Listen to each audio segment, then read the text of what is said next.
नमस्कार।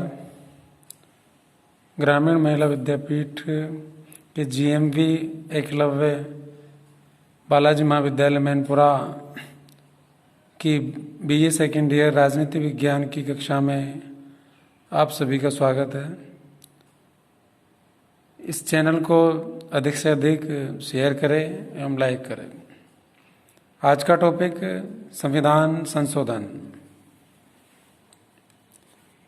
संविधान संशोधन, जैसा कि आपकी पूर्व कक्षाओं में आपने अध्ययन किया कि भारतीय संविधान की रचना 26 जनवरी 1950 को हुई थी और उस संविधान को बनाते समय ये ऑप्शन रखा गया था कि उसमें हम संशोधन कर सकते हैं, क्योंकि समय के साथ हर चीज़ में बदलाव चाहिए और उसी बदलाव को ध्यान में रखते हुए संविधान संशोधन व्यवस्था भारतीय संविधान में की गई।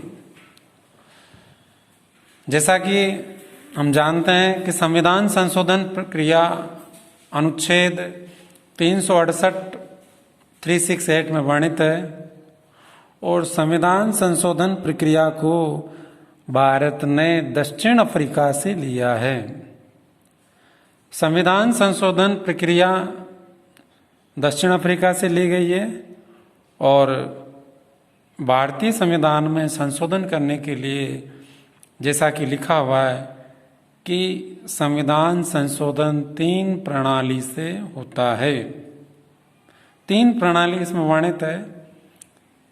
साधारण विधि से संविधान में संशोधन, संसद के विशिष्ट बहुमत द्वारा संशोधन और तीसरी विधि है विशिष्ट बहुमत एवं आधे राज्यों की अनुमति से संशोधन।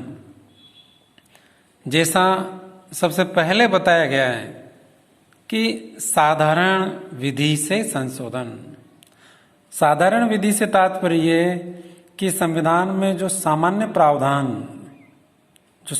प्रावधान होते हैं, जैसे नए राज्य का निर्माण करना, किसी राज्य की सीमा में बदलाव करना, किसी राज्य के क्षेत्रों में बदलाव करना, किसी राज्य का नाम बदलना, ये अगर देश को करना है तो इसके लिए हमारे संविधान में साधारण विधि प्रणाली का वर्णन किया गया है। साधारण विधि प्रणाली में क्या है कि संसद के किसी भी सदन में 2/3 साधारण बहुमत से राष्ट्रपति की अनुमति से इस प्रक्रिया को प्रारंभ किया जा सकता है और इसमें साधारण विधि को अपनाते हुए दोनों सदनों से पारित होने के बाद 2/3 बहुमत से राष्ट्रपति द्वारा उस पर हस्ताक्षर किए जाएंगे। राष्ट्रपति उस पर हस्ताक्षर करेगा और किसी भी राज्य की सीमा में परिवर्तन हो जाएगा। उसी तरह दूसरा जो नंबर 2 जो प्रणाली है, जिसे हम कहते हैं संसद की विशिष्ट बहुमत द्वारा संशोधन। विशिष्ट, यहाँ विशिष्ट में कुछ बदलाव होगा कि विशिष्ट में जैसा लिखा हुआ है कि संसद के किसी भी सदन में 2/3 बहुमत अर्थात 2/3 बहुमत के बाद उपस्थित सदस्यों के 2/3 बहुमत से ये परिवर्तन होता है। इसमें प्रमुख जो आपको ध्यान रखना है कि जब सबसे पहले इस प्रस्ताव को रखा जाएगा तो उसमें 2/3 बहुमत चाहिए। फिर दोबारा यदि इस बहुमत प्रस्ताव को रखा जाएगा तो उपस्थित सदस्यों का भी 2/3 बहुमत चाहिए और एक सदन से पारित होने के बाद ये दूसरे सदन में जाएगा और दूसरे सदन में भी ये 2/3 बहुमत से पास होगा और पास होने के बाद ये विधेयक राष्ट्रपति के पास अनुमति से इसमें संशोधन हो जाएगा। प्रत्येक विद्यार्थी को यह ध्यान होना चाहिए कि किसी भी संविधान में संशोधन या अधिनियम बनाते समय राष्ट्रपति के हस्ताक्षर आवश्यक है। जब तक किसी भी विधेयक पर राष्ट्रपति के हस्ताक्षर नहीं होंगे वह विधेयक कानून का रूप धारण नहीं कर सकता। जैसा मैंने आपको बता रखा। अब मान लीजिए अगर किसी प्रस्ताव को लोकसभा ने राज्यसभा के पास भेजा और भेजने पर राज्यसभा में और लोकसभा में टकराव की स्थिति उत्पन्न हो गई, तो उस परिस्थिति में क्या होगा? तो मैंने पहले बता रखा है कि यदि सामान्य अधिनियम है तो उसमें संयुक्त अधिवेशन हो जाएगा। लेकिन आपको यह ध्यान रखना है कि यदि संविधान संशोधन प्रस्ताव पर विचार किया जा रहा है तो उसके लिए संयुक्त अधिवेशन, संयुक्त बैठक नहीं होगी। इसका संयुक्त बैठक का प्रावधान नहीं है, इसमें संयुक्त बैठक नहीं होगी। सामान्य विधेयक में संयुक्त बैठक हो सकती है।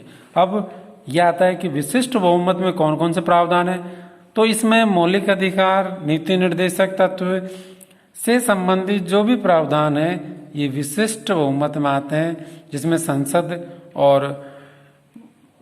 संसद विशिष्ट बहुमत से इसमें परिवर्तन करा सकती है। तीसरा जो है वो है संसद के विशिष्ट बहुमत और आधे राज्य विधानमंडल, अर्थात जो पहले की प्रक्रिया है वह और दूसरे के आधे राज्य जब उस पर अनुमति प्रदान कर देंगे तो वो परिवर्तन हो जाएगा। जैसा इसमें लिखा हुआ है कि संसद के दोनों सदनों से उपस्थित सदनों के बहुमत से पारित होने के बाद वह राज्यों के पास जाता है, और यदि आधे राज्य उस प्रस्ताव पर अनुमति प्रदान कर देते हैं तो वो संशोधन हो जाएगा। हमारे देश में ये एक कठोर है, क्योंकि जैसा कि हम जानते हैं कि भारतीय संविधान एक ऐसा संविधान है जो लचीला भी है और कठोर भी। तो लचीला हमने जो फर्स्ट नंबर पढ़ा वो लचीले में, जबकि तीसरा नंबर ये कठोर में। इसके अंतर्गत कठोर व्यवस्था है ये, और इसमें राष्ट्रपति निर्वाचन पद्धति, राष्ट्रपति निर्वाचन व्यवस्था, कार्यपालिका आदि प्रावधान आते हैं, जिनमें आधे राज्यों की अनुमति होने पर भी बदलाव किया जा सकता है।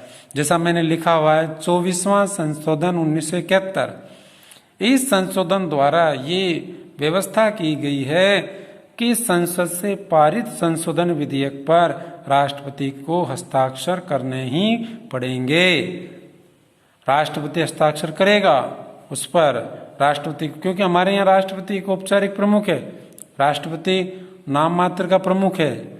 आज की क्लास में आपने सेकेंड ईयर क्लास में पढ़ा संविधान संशोधन। आज के लिए इतना ही, धन्यवाद।